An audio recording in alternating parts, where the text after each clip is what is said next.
Alright, ladies and gentlemen, I'm here on the show, and I'm here to talk about a late night NFL news here about 3 a.m. Right after I upload this, probably go to sleep for the NFL games. But I want to talk about a little bit of news here throughout the rest of today, and probably go over some injury updates, some late night injury updates from probably Ian Rappaport, if there is any. So let's get into it. So an update: Seahawks have activated wide receiver D. Eskridge off the suspended list, and they promoted veteran offensive tackle Jason Peters from the practice squad. And Jason Peters still in the league, man, at age 40. That's crazy. And D. Eskridge, wide receiver they drafted last year, I think. He's off the suspended list, but I don't know Jason Peters was still in the league, man. He's still going at it. 41-year-old tackle is crazy. There's a lot of other possible combinations are potentially crazier at this point for the Seahawks. Like, that line is beat up.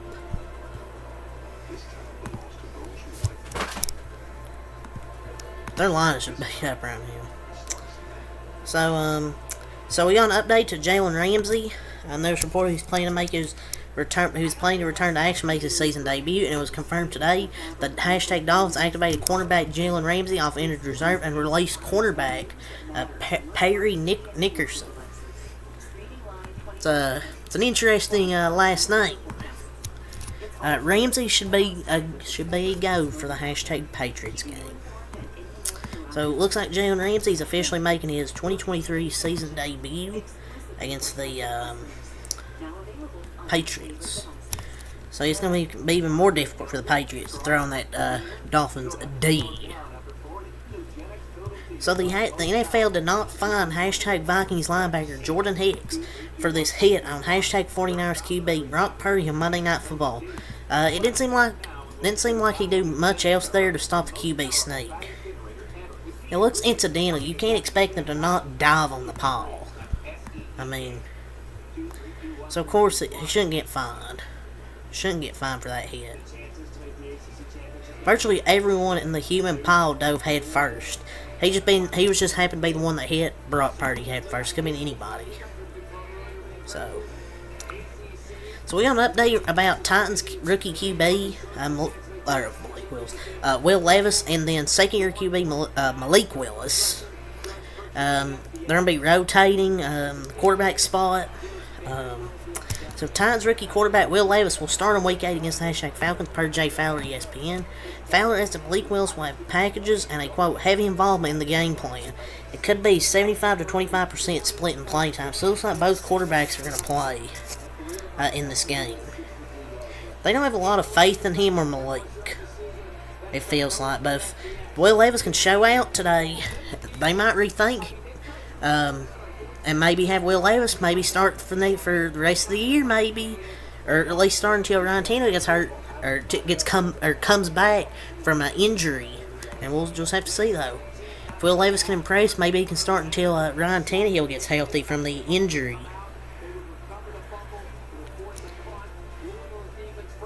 So, per your report, NFL teams have inquired about training for Commanders QB Jacoby Brissett. Per at Jay Fowler ESPN, Brissett is one of the better backups in the NFL and has looked pretty good last season on the Browns. He hasn't played this season while backing up Sam Howell. Who in the fuck is inquiring about Jacoby Brissett? Wonder what team that is. Like, who wants this guy? I mean, he's a solid backup. It's like, who's gonna want him? Maybe a team would want him as a backup, possibly, but I don't know what team would want him. So, per your report, the Titans will not be trading Derrick Henry. They informed his camp.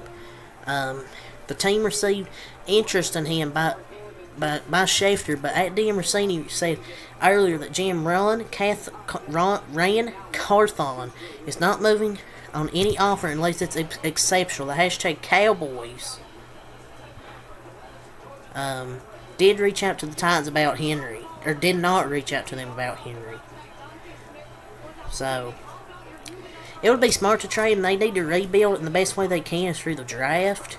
But I guess they don't want to, and maybe want us to keep selling tickets. But that would be the best option, in my opinion, is to trade him, get draft picks. But I guess instead they don't want to. At least from what I'm seeing.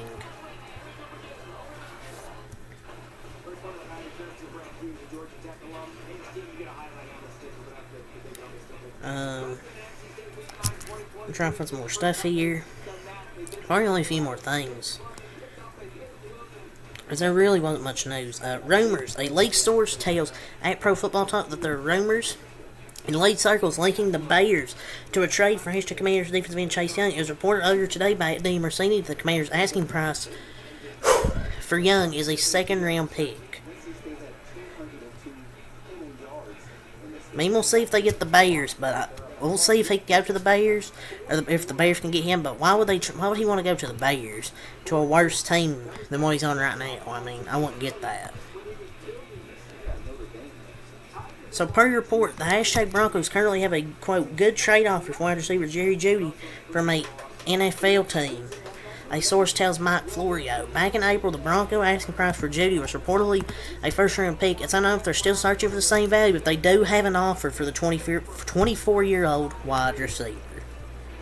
Wonder what that is. How's he even worth a second at this point? It should be worth less than a second-round pick. I wouldn't be surprised for the Eagles or something, but it should be like a fourth-round pick is the value, because he's done absolutely nothing. So I don't see how he's worth more than like a second or third-round pick. But that's kind of just my opinion, though. But that's all for Dolph Cleveland. See if we can find some injury updates. So we don't have any injury updates from Ian Rappaport, but we have some injury updates here from Adam Schefter. Texans wide receiver Robert Woods is dealing with a foot injury that is expected to sideline him 2 to 3 weeks per source. Woods has already been ruled out for today's game versus the Panthers and is expected to miss a bit more time. He's expected to be at least out 2 to 3 weeks. Don't you just love the 3 a.m. injury updates from Adam Schefter? Pete Carroll said today, even though wide receiver Tyler Lockett is questionable for today with a hamstring injury, he is expected to play today versus the Browns. I just wanted to record this just so I can get a few injury updates out. Colts running back Zach Moss listed as questionable for Sunday due to elbow and heel injuries. Wants to see how his foot feels once he puts pressure on it in pregame warms before deciding whether he can play versus Saints per source. I mean, he can just stand up and see what it feels like, I guess. But thanks for the update there, Adam. Despite injuring his knee last Sunday night, Jalen Hurts was a full participant in practice this week and is not listed on the Eagles' injury report ahead of Sunday's game versus Commanders. His game status is not in question, said Eagles head coach Nick Sirianni. He's tough as heck, right? He's going to fight through any bumps and bruises that he has. So Jalen Hurts is going to play. Didn't even know he was injured. Newly acquired safety Kevin Byard had what Nick Sirianni called a, quote, great week of practice and is expected to make his Eagles debut Sunday, which is today versus Washington. Man, he's a pro and he's worked really hard this week, so we're confident in him, Sirianni told reporters. We'll see how much he plays in this football game. So we'll see how he does there. Should be interesting to watch. Browns QB Deshaun Watson will continue to be week to week with his rotator cuff injury, but it is not expected to be long-term absence that will necessitate him being placed on injured reserve, which automatically would sideline him for weeks. Per sources, while the Browns will continue to be cautious with him, it is, in the words of one source, unlikely that's longer than 2 weeks. But yeah, that's really it.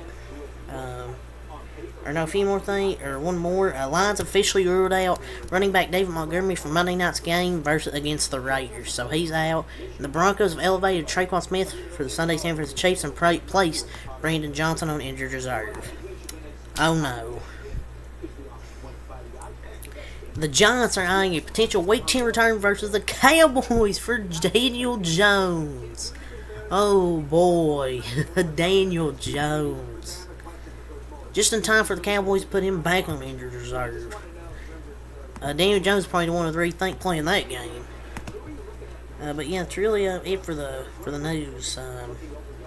At least for the all the injury updates. If I wake up like 12 o'clock or so and maybe if I do some more injury updates, I will. But you have to say for now, so until next time I'm out. Peace.